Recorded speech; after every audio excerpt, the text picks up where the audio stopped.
Today I'm going to be talking about the board game House of Fado and especially about its mechanics. I want to talk about the theme firstly and why these mechanics exist. In this game, you run a Portuguese Fado house, a restaurant that hosts live Fado music. You must hire musicians and promote them, attract customers, manage critics, earn money and prestige, compose fados, and build the best reputation, which will gain you the victory points. And next, to explain the overview of the game system. In the game, you have a set of workers which are also called meeples. On your turn, you place a worker on an action space. House of Fado uses a bump kick out worker placement mechanic. If you place your worker on a space with someone else's worker, you bump them and they immediately get a bonus action. If someone bumps your worker, you get a bonus action.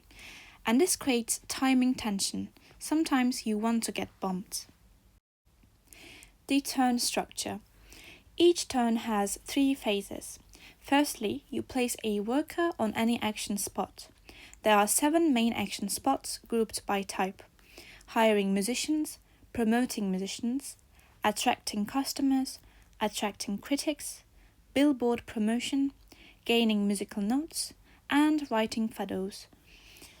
Secondly, you perform the action, and lastly, if you bumped someone, that player now performs a small bonus action, and this is called the kick out action. Musicians, which are the heart of the game. There are 3 types of musicians: guitarra portuguesa, which uses the 12-string guitar, viola de fado, which uses the classical guitar, and fadista, the singer. Every musician has a level which starts low and you promote them, a note tile used to write a fado, a coast to hire, and a prestige bonus when performing. So why do we hire musicians? They generate applause from customers, which gives prestige, and higher level musicians bring better rewards and help you win the endgame stars. Promoting musicians. Promotion increases prestige they can earn for you, their value toward endgame achievements, and the set power if you have multiple musicians in harmony. Customers and critics. Customers are good. They pay money when they come to your establishment, they applaud and applause power your musicians, and this applause typically generates prestige cubes, which you need to remove to earn stars. And critics are more dangerous. They do not pay money, they deduct prestige from you, so you lose prestige cubes or prestige points, and too many critics arriving at once can slow your progress. Some actions let you mitigate critics or prepare to handle them. Prestige, the victory system. Prestige is represented by prestige cubes placed on your board. You want to remove all your prestige cubes, and when you do, you earn 1 star. Stars are essentially victory points, but more importantly, they are the endgame trigger. Notes and fados, the songwriting system in the game.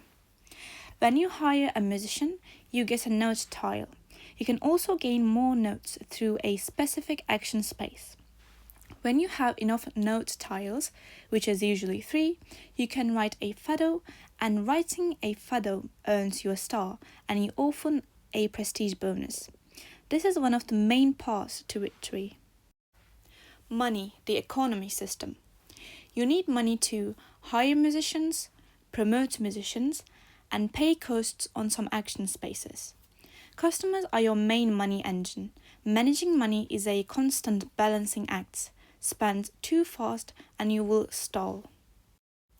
To explain the 7 action spaces in more detail, firstly, hiring musicians, you have to pay the cost, take the musician's card, gain their note tile, and place them in your establishment. Promote a musician increases level, gains prestige, improves applause rewards, and advance toward one of the endgame stars, which is reaching level 6 musician. Attracting customers. Customers arrive and pay. They generate applause, giving musicians prestige, and helps remove prestige cubes. attracting critics. Critics arrive and deduct prestige, sometimes gives money or other benefits depending on your strategy. Billboard promotions. Promote a musician or advertise a performance, and this makes future customers more rewarding. Gaining notes. You basically take note tiles needed for composing fados, and to write a fado, you spend note tiles, compose a fado, and earn 1 star. Endgame and winning. There are usually 5 possible star achievements, and the game ends when a player completes 3 of them. Common star types are removing all prestige cubes, writing 3 fados, raising 1 musician to level 6, possibly a money threshold, and possibly a musician set or harmony condition. When one player gets 3 stars, this triggers the endgame and the final points are counted. In the end, the highest prestige wins. And I want to explain this scoring system really quickly. The game ends when, like I said, 3 out of 5-star tokens have been awarded. Final scoring sums up multiple aspects like leftover cash money counts usually 1 victory point per 5 coins. Any musicians still in your restaurant can be scored for their popularity. Each song set collected and composed gives victory points, and whoever has the most prestige popularity cubes at the posters for each musician type gets extra points based on scoring tiles placed there at setup. I also want to add some additional notes. In my opinion, the bump mechanic keeps everyone engaged.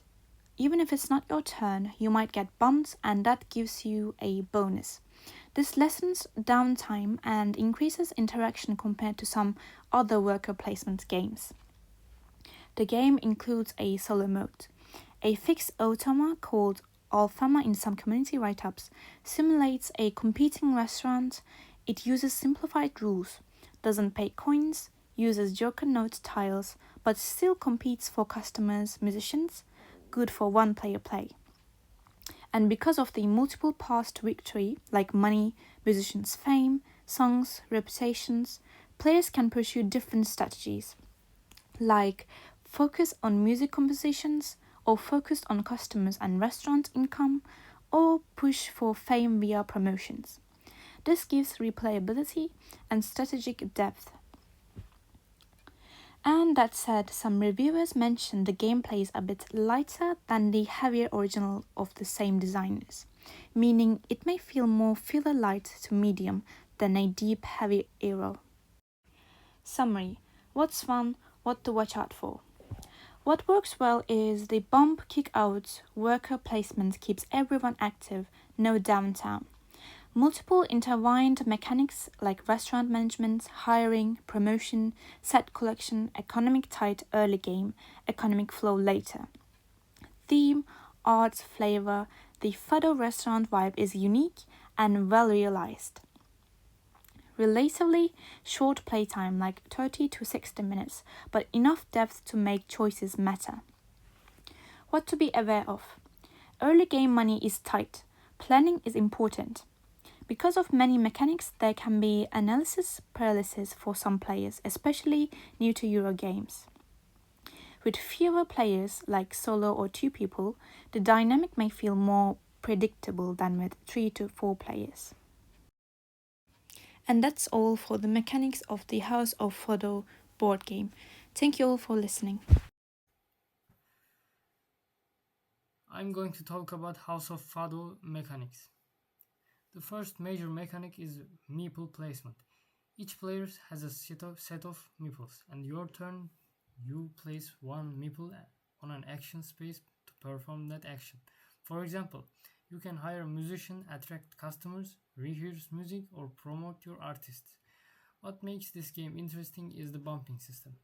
If another puts if another player puts their meeple on a space you're using, your meeple gets bumped and you receive a small bonus. This creates a lot of strategic thinking.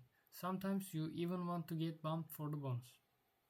The second main mechanic is resource management.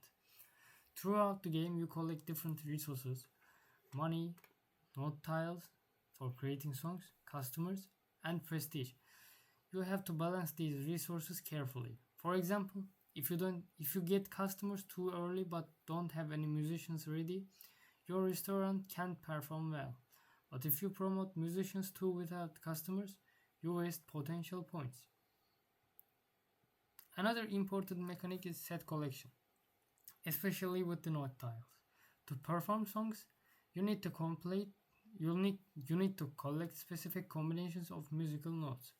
Completing a song gives you prestige and sometimes special bonuses.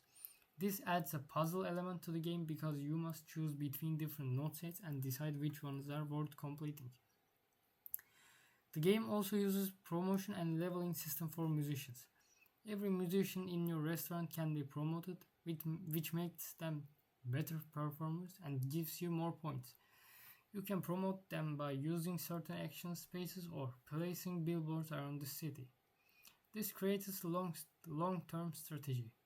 Do you build a small but efficient team or do you focus on another star performer? Finally, the game includes timing and competition mechanics. Many actions are limited. For example, customers can occupy certain tables and only a few musicians are available to hire. Since players constantly compete for the same spaces and resources, the order of actions become very important.